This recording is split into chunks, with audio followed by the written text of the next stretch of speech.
Hey everyone, welcome to the Game Week 35 team selection video, and we're also going to review a little bit about Game Week 35 first before we get into Game Week 36, because we haven't had a chance to do that yet. And it was another decent week. We hit 66 points when the average was 52, and we've got ourselves into the top 1K again somehow after uh, some dropping the ball again a bit over the last couple weeks.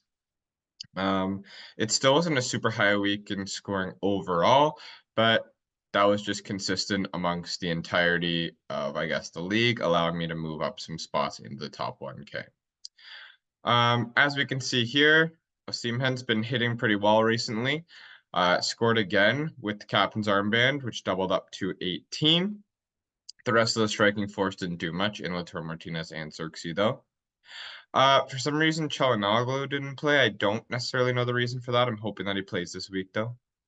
Ederson and Sula kind of got the average midfielder points, 3 and 4, but the defense and goalkeeping was really where it was at this week. All of them hitting, all the defense hitting at least 6. Danilo putting in lots of tackle, turnover, and block points. And even though Juve didn't get the clean sheet, was still able to get 6. Torino still got 6. Napoli got 6. And Bremer scored the Juve goal in the 1-1 draw against Roma. So he gets 12, which would have been the only player that I could have captained that would have been better than Osimhen. But I will definitely take that score. Tratti did not play, so Scuffe gets 5 points, which is good. I'm happy about that. Overall, not too bad a score. And in the top K, I'm going to be happy with that, considering that we have over 31,000 people in the league. Going on to the next team, because the kind of still the gate, the rescheduled fixture between Fiorentina and Atalanta hasn't been shown yet, and I think that's partially because both of them are going to be in their European competition finals. So Fiorentina's in the Conference League final and Atalanta's in the Europa League final. So I'm hoping that after, now that we know that those dates are set, they can pick the date for this. I assume it's not going to be this week for sure. I'm hoping that we'll at least know by next week. So I'll have 2 transfers and I can either make the adjustments I need accordingly, or just be ready to apply it to the final game week. Um, I was planning on just rolling transfer today, so I could have more flexibility with that. Danilo has a flag, might not play. I'm hoping he does, because that would be a great match to have both Bremer and Danilo together for. I'd have Barahi, Bellanueva, and Rahmani all still along the back. All did very well last week. Seems like Tratti's still injured, and he's against Inter, so I'd play Scuffe anyway.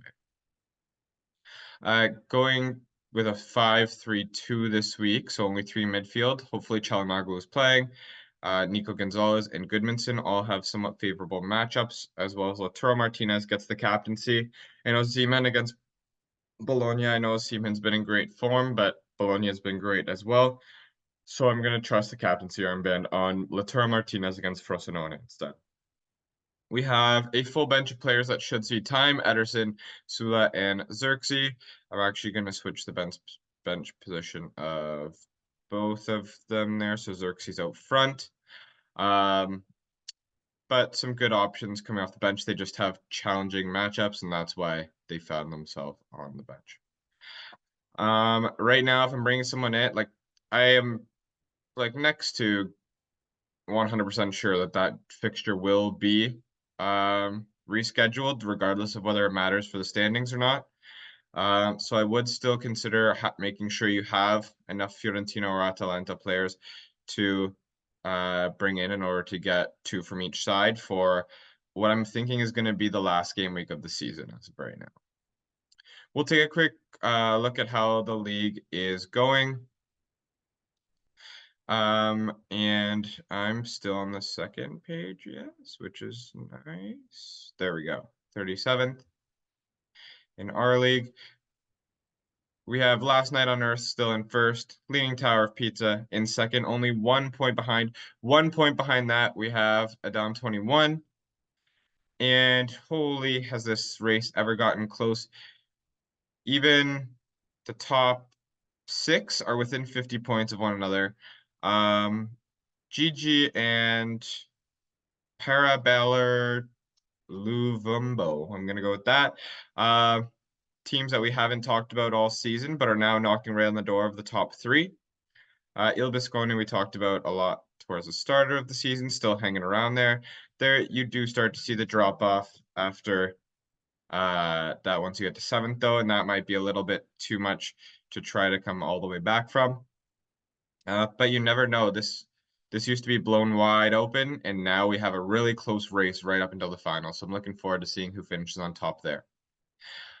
Um, Please, if you enjoyed this, don't forget to hit like and subscribe, and I will see you all again soon for the last 2 game weeks. Take care.